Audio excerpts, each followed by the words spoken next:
اظہار محبت کرتا تھا اور انہیں جتاتا کہ میرا آپ کے علاوہ کوئی نہیں۔ نایاب کئی دفعہ کہتے جوالا تمہارے قابل نہیں ہے، وہ بچوں کا خون سکائے رکھتی، بھائیوں کی جان کو آئی رہتی کہ اتنی زیادہ اتھری اور بگڑی ہوئی تھی۔ جوالا اتنا مختصر لباس پہنتی تھی، بس مختصر سی 2 دھجیاں پہن لیتی، ہمیشہ ایڑی والے شوز پہنتی اور اسے اپنی دیکھ بھال نہ ہوتی تو یوون لوگوں نے بچپن سے اس کے بال بھی اپنی طرح کے کٹ کر لیے تھے۔ 15 دنوں کے بعد اس کے بال تراش دیے جاتے، فوجی کٹ میں۔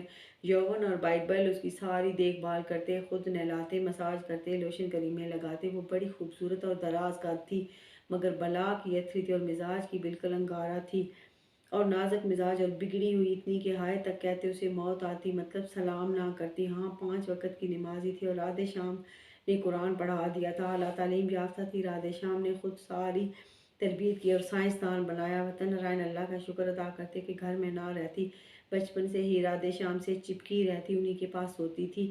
ہاں وہ کیئر نہ کرتے، بھائی سنبھال کرتے، رات شام جہاں جاتے ساتھ ہوتی اور اپنے کام میں بہت ایکسپرٹ تھی۔ گھر والے اس سے بہت ڈرتے کہ وہ بات بے بات بگڑ جاتی اور توڑ پھوڑ بہت کرتی۔ گھر میں کوئی فنکشن ہوتا تو پھر چند ماہ اس کے بال نہ کٹائے جاتے، بھائی پارٹی پر اسے دلہن بنا ڈالتے، وہ لباس بھی لاکھوں مالیت کے پہنتی۔ رات شام بھی سویڈن ایمبیسی میں اسے وقتاً فوقتاً لے جاتے، ڈچی کو مل لاتے، اسی بہانے وہ ڈچی کے فیشن کاپی کر لیتی تو رات شام اسے مائل رکھتے لباس پہننے پر۔ وہ اسے کھلے بدن نہ رہنے دیتے، مگر گھر آتی جاتی تو لباس اتار پھینکتی۔ اسے نیزا کا اتنا غم تھا کہ اٹھتے بیٹھتے نیزا کا نام جپتی رہتی، اس سے ملاپ کارن ترستی رہتی۔ ڈیوی بھی جوان بیٹی سے عاجز تھیں۔ یوون اور بائبل کا خواب تھا، حسرت تھی کہ وہ بہن کی شادی نیزا کے ساتھ کریں، جبکہ نایاب اور سیرین تھے، وہ نہیں چاہتے تھے کہ نیزا کی زندگی خراب ہو۔ جوالا کی نایاب اور سیرین سے بالکل نہ بنتی تھی، دونوں اس سے دور رہتے۔ وہ اور نایاب بڑے تھے، انہیں بھی منہ پر تھپڑ مارتی اور سیرین تو چھوٹے تھے، وہ دھنک ڈالتی، سیرین دیکھتے ہی بھاگ جاتے تھے اور نیزا تو جوالا کے نام سے ہی بھاگتا، اس کا جہاں ذکر ہوتا وہاں سے بھی بھاگ جاتا کہ وہ جوالا سے بے حد ڈر گیا تھا۔ جوالا اس کے لیے پھندہ بن گئی تھی، ڈیلی کے اخبارات خبروں سے بھرے ہوتے کہ نیزا اور جوالا کا ملاپ ہوتے ہوتے رہ گیا۔